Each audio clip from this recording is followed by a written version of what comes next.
Hey everybody, and happy Friday. I say that because I had this individual who I'd always put like happy Friday, and they'd be like, oh, it's happy Friday for you, but it's not happy Friday for me. So instead of Friday, I just went with Friday because you know what, yay. Okay, so just be happy about it. I mean, it's Friday. It's just be happy. Okay, anybody. If it's not your Friday on the calendar, I get it. You're not as excited, but happy Friday to those to whom it is. One of the things I want to talk about is the rubber band effect. I'm sure that at some point we've all done it. We maybe had a rubber band around us, shot at us, purposefully put on our wrist to snap us, to remind us of things, or maybe you just had some wonderful person come along and just snap you with a rubber band. So I'm sure that you've all felt that snap, that little sting that happens when somebody or yourself snaps yourself with a rubber band. And so I think sometimes we do that to ourselves in life without realizing the consequence of that. And that comes, with relationships, that comes with jobs, that comes with beliefs, that comes with goals, that comes with a lot of things that we do in life. Let's just say it's okay to reflect and to find room to heal and to be aware for room for improvement. But I also say to be careful with being overly critical and allowing someone else to be overly critical with you or about you. And that's very important because sometimes we'll always look to somebody and we'll find that they have their opinion about what we're doing, or they'll give you the thought about what they feel or what has happened to them. I've always told my kids when they were growing up, they tell me what somebody had told them or what somebody was trying to explain to them or how they argued against their theory. And I've always said, it's very important to listen to people who have experience or knowledge in certain areas, but it's even more important to realize that you have to always consider the source. You always have to know, who is it that's telling me this, and what is their reference to what it is that I'm asking them? Do they even know about what I'm talking about, or do they even believe in the same ways that I do? So maybe when I'm asking them because I'm or maybe sometimes you don't even ask. Sometimes people just throw stuff at you, right? They're like, oh, you know what? Hey, this is what I thought about this or that. And you're like, that's great. And so sometimes it's good because maybe they're supposed to tell you. Maybe they're in the path to tell you. But like I've always told them and other people, consider the source. Find out, what is their background? What is their source for telling me this? Is this to help me see another side to it, or is this to genuinely just kind of be forward with hatership, as I call it? Some people are they're not aware all the time. I'll give them the benefit of the doubt, but sometimes they're not aware that they're truly just constantly and consistently hating. And a lot of people, they don't get it when we say your actions are truthfully, a reflection of who you are on the inside. Saying it doesn't really help, because if people really realized what it was they were reflecting was so negative or so ugly, we'll say, they wouldn't want to do it. People don't wake up and say, you know what, I want to be a volatile person and I want to go and be rigid and mean with the world. I don't, maybe it's just because of the love that I have for people, but I truly don't believe they wake up like that. I think that what happens is they go into so many moments of their life which they get snapped by this rubber band effect that I'm about to tell you or go into you with, and they get snapped. And then so what happens is it hurts. And so hurt it can do a couple things. One, hurt can give us an opportunity to see the underside of what's going on. We can heal from it, we can learn from it, become better for it, and kind of stay away from what hurts, or redefine what we thought hurts, or have a new perception of how it hurts. Or it can snap us so hard that we run. So we not only hurt from it, but we run from it. And so in running from things and being hurt from things, it's okay to hurt. It's okay. You need to understand that you have an emotion there and you need to address it. You need to heal from it. But when you run from it, you're avoiding it. And in avoiding, we all know is we can avoid a lot of things, but what generally happens is it comes back around. It's going to come back around, whether it's at a different time, a different form, in a different person, in a different way. It's going to come back and say, hey, I'm back. How are you doing with me today? Or it can keep you from some of the very important things and take it longer for you to grow. For instance, I always consider myself a pretty decent parent, but one of the things that I kind of I won't say left out, but one of the things that I've learned in my growth, in my spiritual journey, in my becoming one with self, one of the things that I've learned is I have probably given my kids the rubber band effect a lot. Meaning that I instilled things into them. I snapped their rubber band not for reasons that they needed, because maybe they were never going to encounter that experience. Let me give you an example. So my kids, I've always taught them a certain level of awareness based off of the life that I lived. So sometimes we put our fears or things that had happened to us into our kids. So we're sitting here snapping the rubber bands about things that they may never encounter. So when they do, what they're doing is they're going to pay attention to what hurts. They're going to pay attention to what has brought attention to them, instead of living and just drifting the way that they should into finding themselves in a good way. I'm not talking about blind drifting. I'm talking about not worried about fears and not worried about things that we have put there that don't need to be there. But I think that's a parent's, we call it protecting. And the thing is, when you protect something, then that's trying to forward a reason to protect. So I probably snapped the rubber band on them a couple times when they were younger. And poor kids, they're probably like, yeah, I don't do that because my mom said one time this happened to her. So we given them the rubber band experience without them actually having to deal with it or go through it themselves. We gave them the rubber band experience instead of them going through something in life and it kind of snapping them. As parents, we think that that's what we're supposed to do because that's our way of protecting them and instilling into them something that we hope that they don't come across. We are being worried for nothing, which is a parent's thing to do, right? As to where, it's important to make sure that we're not shedding our rubber band experiences, our pains, our hurts, the things that snapped us and hurt us and emotionally put us into some kind of emotional fright onto our children or onto other people for that matter. So, I had put, I've been a parent, the one where I felt, that constructive criticism was always the answer, but to only find out that it very, very well could have been destructive criticism. And so that's what I meant is there in that construction, it was actually, I was kind of like, destroying something that hadn't yet been born. I was putting a fear where things hadn't been experienced. Shame on me. Like, I didn't know that then. Then I thought I was doing right. So be careful as parents, as older brothers, as older sisters, as leaders, as whoever, whatever position it is that you hold in life. Your rubber band snapping has influence on the people that, you're giving constructive criticism to. So make sure that, and I don't even really like the word constructive criticism. If you're just being open and you're walking in love with somebody and you're openly telling them what you think is important, it's not even criticism at that point. It's lovicism. Goofy, but you'll get it later. All right. So the other things is things that I had pains and I had experiences with. It's like, okay, so this was the good example that I put. It's like your kid is going to go cook for the first time, or your kid is going to go play basketball for the first time. And you're telling the kid, okay, make sure you put on the goggles, make sure you put on the face mask, make sure you put on the pads, make sure you put on, you got to have this sneaker, and you got to be wrapped up here, and you got to be wrapped here, all because you're trying to save them. You're trying to save them from being injured. So what you're really doing is making them immobile because they can't move in all this eyewear and face wear and wraps and all this and all that. And like if they're trying to cook, you're like, oh, put 10 pot holders on because I don't want you to burn your fingers and I don't want you to do this. And they end up dropping the platter because they're nervous. You're making them nervous for no reason. You're patting them up for no reason. So when they break that, they feel that they didn't do something right. So again, the rubber band effect. So now they're afraid to try that, because they've been snapped by a rubber band that they didn't put there. You put it there. So be careful putting those rubber bands on things and people that you love, because when you say things or you do things, they get that snap. And you gotta learn how to talk in love. Wanting to protect is okay. But what happens is when you want to overprotect, then you're instilling fear, or sometimes you're instilling a reason for people to pull away from you, because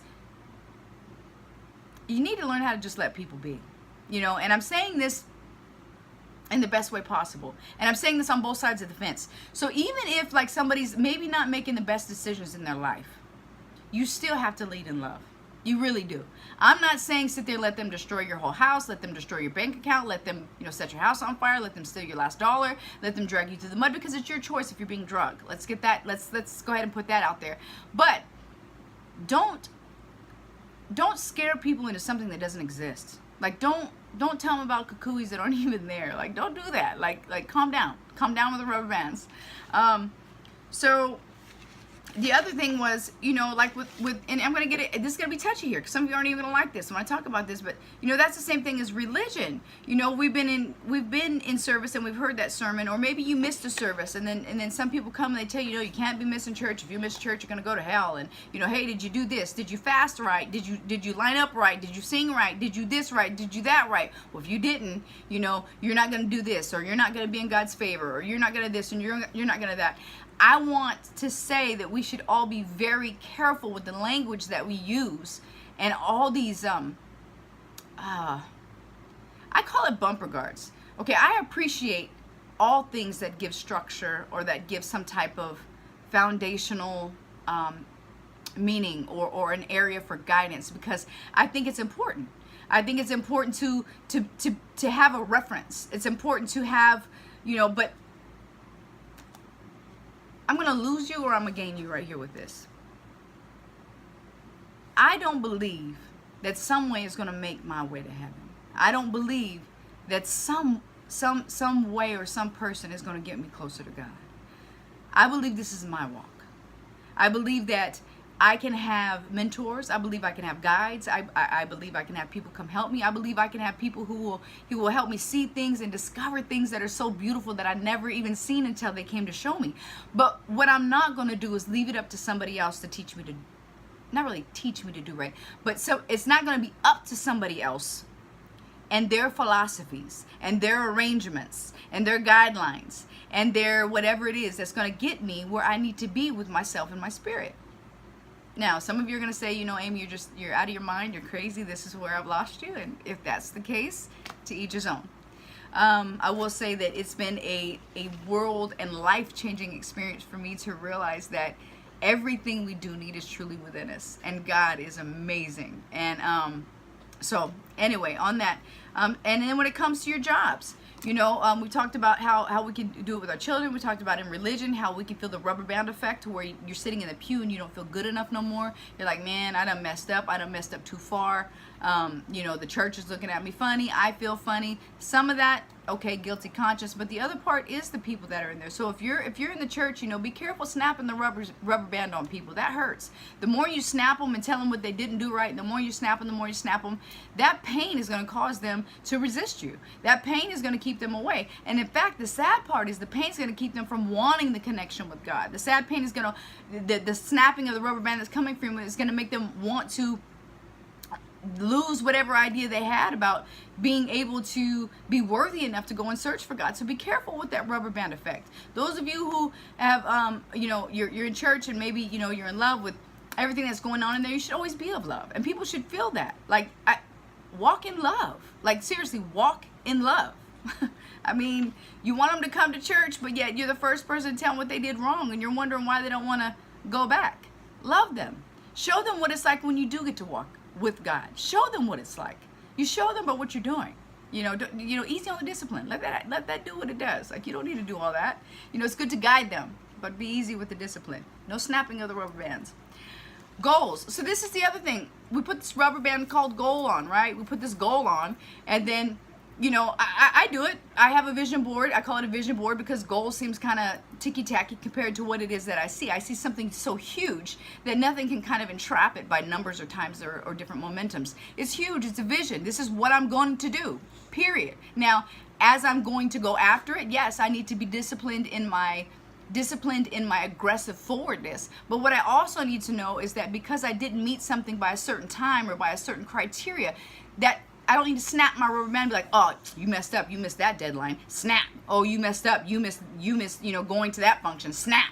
So what's going to happen is every time you feel less than what you were supposed to do and you feel that snapping of that rubber band that you put on yourself, you start to slow down. You start to second guess your goals. You start to wonder, like, what am I thinking? Why did I even do that? I can't even get my schedule right. And I'm trying to have that type of vision. Like, be easy with yourself.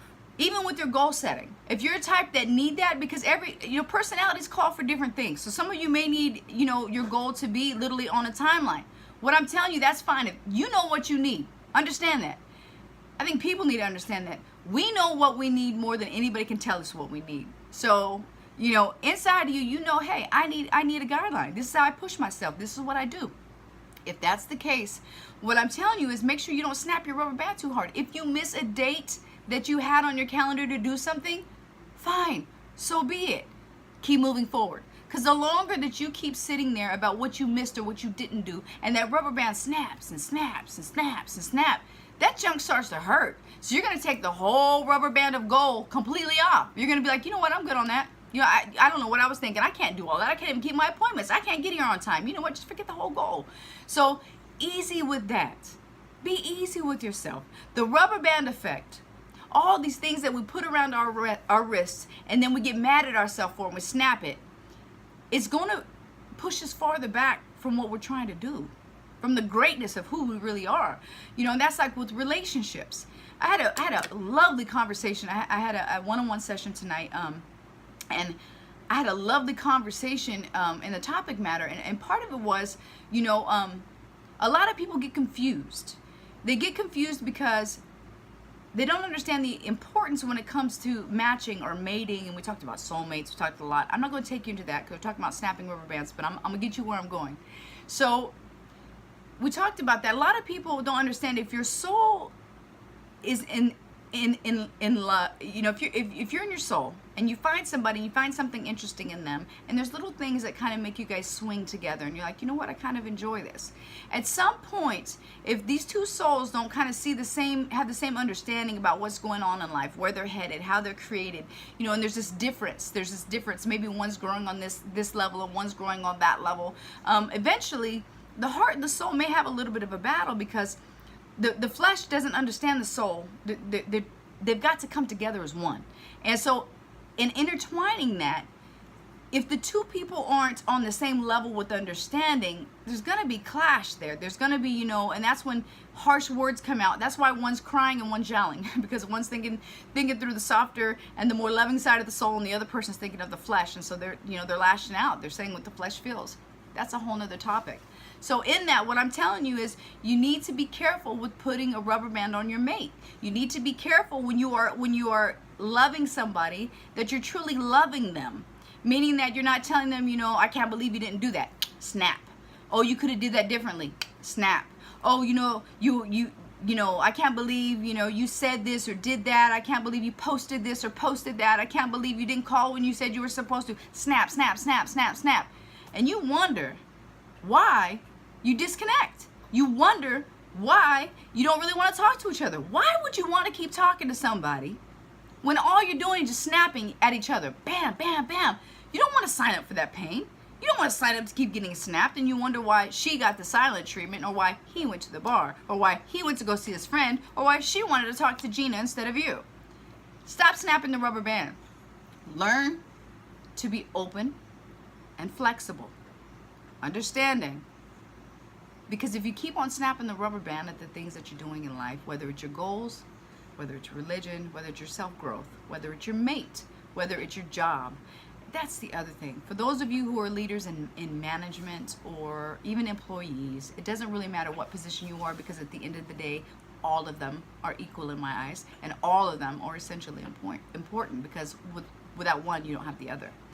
So you get these managers who they want to go and they want to have a bad day and go take it out on all their employees. So they go out there, maybe the numbers aren't right. I've been there. The bottom lines don't match up. You got the boss on top of the boss on top of the boss. Somebody who's on top of somebody who's on top of somebody who's trying to get things their way. And they think they can do it by going and snapping everybody's rubber band. All to find out that when you snap all those employees' rubber bands and you really get them upset and you really make them feel like they're not worth anything, go watch your production then, because I guarantee you it's going to be a lot less than it was if you would have let them know what was going on, invited them into the situation, made them feel powerful in helping to change the situation, and unite them with you on the idea, on the goal, and you got them moving.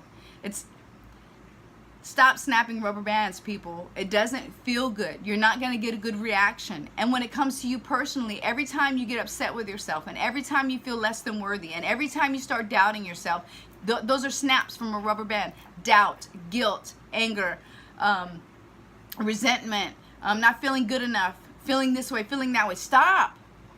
Love yourself. Please just love yourself and realize that it is so very important that those that you're around and everything that you're involved in, that you have to continually just do it with love. Stop snapping the rubber band, because at the end of the day, all we're going to do is pull farther from what we're trying to do, back away from the things that matter most, and nothing is going to get done. Keep believing, keep achieving, keep going. And remember to tell yourself, I can, I will, and I am worth it.